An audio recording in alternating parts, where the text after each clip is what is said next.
ભાજપા સરકારની આ ગુજરાતના અન્નદાતાઓએ જે મગફળી પકવી છે એની ટેકાના ભાવે ખરીદવાની ઐતિહાસિક જાહેરાતો, કરોડો રૂપિયાના ખર્ચે મગફળી ખરીદવાની બજેટ ફાળવણી, એના માટે રજિસ્ટ્રેશનની વાત, કંઈક આંટી ઘૂંટી પાડી અને રજિસ્ટ્રેશન કરાવવાનું, જેટલાય રજિસ્ટ્રેશન કરાવ્યું છે એમાંથી અમુકને કાપી નાખવાના, મોટા આંકડા આપવાના કે અમે 16 લાખ મેટ્રિક ટન મગફળી ખરીદવાના છીએ,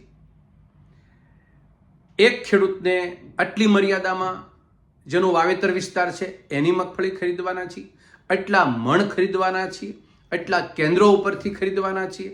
આ બધો ઇતિહાસ બોલ્યા પછી હવે પરિસ્થિતિ ઉપર આવીએ. પહેલી વખત એને 1 નવેમ્બર 2025ના રોજ મગફળી ખરીદવાની હતી, એના બદલામાં એને 9 નવેમ્બર કરી. 9 નવેમ્બરથી આજે 21 દિવસ થયા.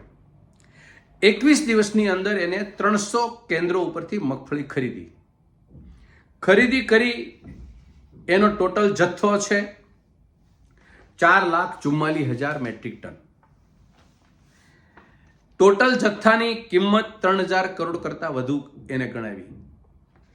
હવે આ 21 દિવસમાં આટલો જથ્થો ખરીદ્યો.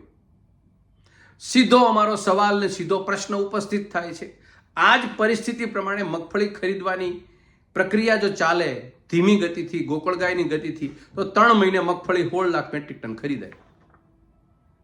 આ બધું તિકડમબાજી જે છે એ ખેડૂતોને મૂર્ખ બનાવવાની વાતો છે, એ ભાજપાની અહીંયા છતી થાય છે.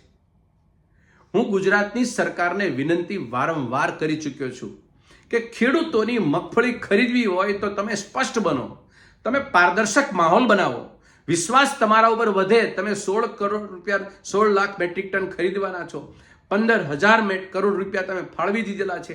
આટલી વાતો પછી જમીન સ્થળ ઉપર તમારા તંત્ર તરફથી કોઈ પ્રકારની પારદર્શકતા કેમ જોવા મળતી નથી? 21 દિવસે તમે હજી 10% મગફળી નથી ખરીદી. ઉનાળુ સિઝન આવશે હમણાં, આ મગફળીની આ રવિ સિઝન પૂરી થઈ જશે ત્યારે તમે મગફળી ખરીદશો. ત્યાં સુધી હું ખેડૂતો મગફળી પોતાના ઘરમાં રાખશે.